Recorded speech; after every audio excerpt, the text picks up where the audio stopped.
we have 50% of our executive team are women.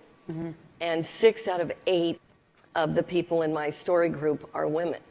And I'm sure there's a lot of people that would be surprised that we're making Star Wars movies and the majority of the people involved in the development of those stories are women. And I think that it's making a huge difference in the stories that we're trying to tell. No shit, Sherlock.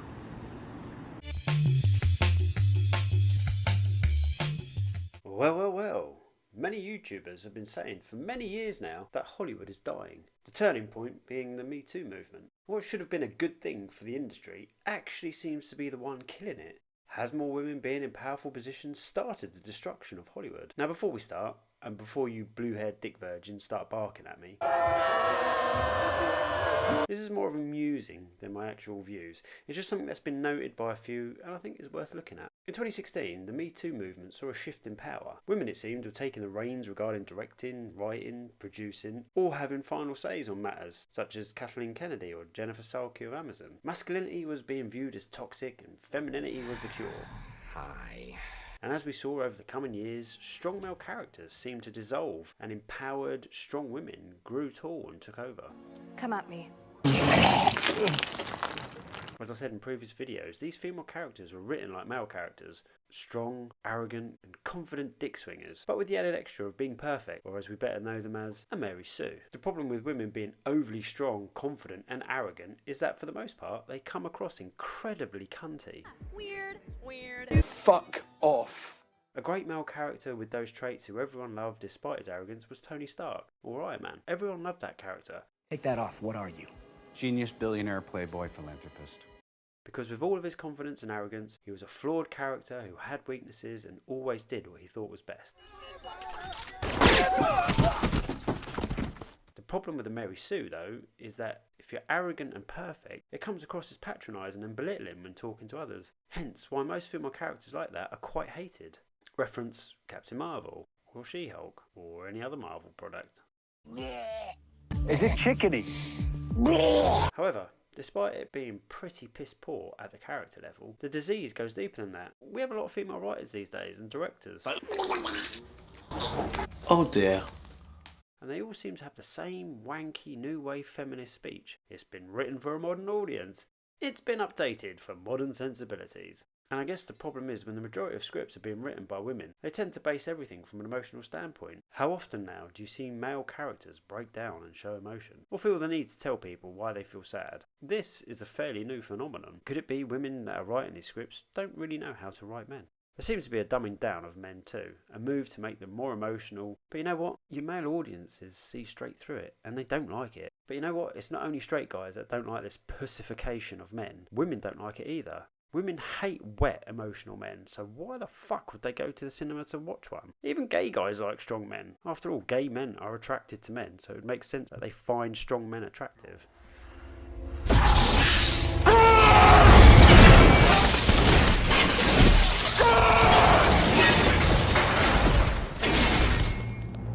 So when you look at it like that, who are these characters being actually written for? Weird. Fuck off. But it's the same for female characters too. Men don't like these Mary Sues, women don't like these Mary Sues, and gay and lesbians don't either. So all you're getting is films or TV shows being filmed with unlikable characters that nobody gives a fuck about. The other problem, it seems, with having female writers in, say, the sci-fi space or superhero space, is that by all accounts, women don't have very good imaginations for that sort of thing.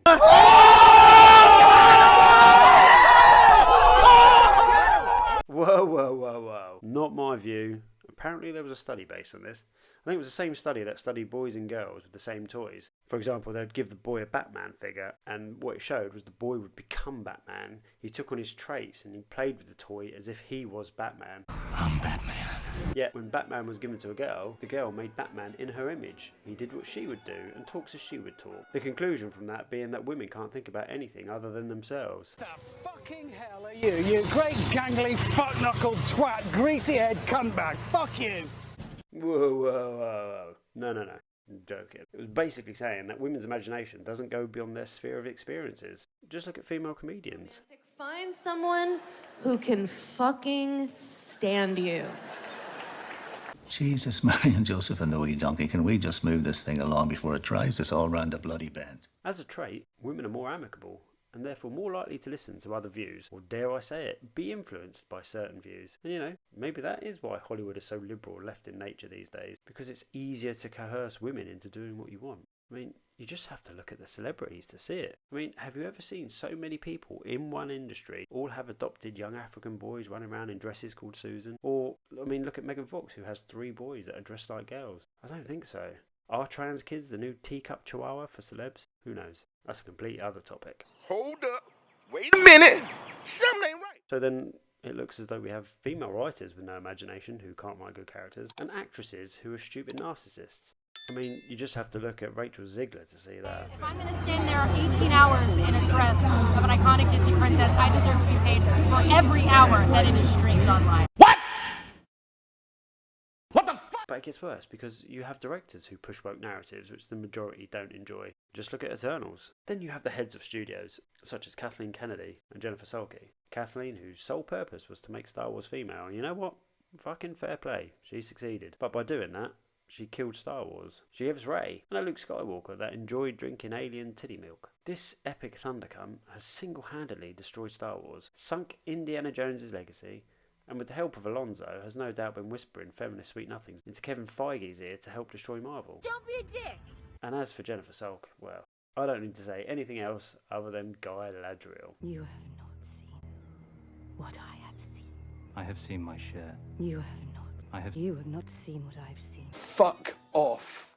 It has been nothing but flop after flop, it seems, and strangely, the movies that people really like have been with strong male characters. John Wick, Top Gun, RRR, Mission Impossible, Spider-Man No Way Home, Dune, and Oppenheimer, just to name a few. And yes, I know it's not just good male characters winning people, it's good stories too, with well-written female characters as well. Just look at MI7 for that. But Rivers, there are women who do great things in Hollywood. You can't tar all women with that same jizzy brush of yours. No, you're right. We do get some great outliers. Look at J.K. Rowling, the thinking trans man's crumpet. Honestly, I looked at the 25 most influential female filmmakers, and the majority did films that weren't even mainstream, because as it's been for most of time, men have been in that position. However, big shout out to Catherine Bigelow, who seems to be a true pioneer of female directors in the manosphere, as she directed Point Break, Hurt Locker, and Zero Dark 30. And Mary Hannon for American Psycho. And just so I'm not making this up, there is a small list of poor films, or TV shows to date that are female driven, whether written, directed, or influenced from a studio. We have, in no particular order, Birds of Prey, Eternals, all Star Wars films or TV series since The Force Awakens, any Marvel film or TV series since Phase 4, not including Spider-Man No Way Home because that was all Sony, or Guardians of the Galaxy because that was left over from Phase 3 really, Indiana Jones 5, The Witcher, Blood Origins, Willow, Velma. I would put Star Trek New Worlds into this, but it has like 15 directors and 17 writers who are both male and female. I mean, what the fuck? No wonder people don't rate it. Where's the continuity there? Why have you? Why you only calling us when you got your drama? You gotta be fucking kidding. Ha! Gay! Charlie's Angels, Rings of Power, or Anything Tated by Phoebe Waller-Bridge. The fucking hell are you? You great gangly fuck-knuckled twat, greasy-head cuntbag. Fuck you! And the latest Bond. So could it be that Hollywood is dying because women have made all our mainstream movies and characters out of soy? The men are emotional retards. The women are perfect yet insufferable. We have the women writing the stories that seem to have no imagination and are writing everything from an emotional viewpoint. And female directors then putting the main focus of the lens on the women while shooing the men into the background. And to top it off, the women such as Kathleen Kennedy within the studios influencing and putting pressure on everyone below to push a certain feminist narrative. You're goddamn right. There are a lot of problems in Hollywood. Yes, it's full of narcissist adult pretenders. Yes, it's following ESG guidelines for equality and inclusivity. Yes, the people there have so much money they're detached from reality. And yes, social media has killed the movie star. However, are women in power in Hollywood the ruin of it? Does it need some masculinity back at the helm? And good solid male writers back in their driving seat giving us great characters and stories once again? Let me know your thoughts. Is there an element of truth there? Is it a small facet or a larger issue? And if you like this video, please like, share and subscribe.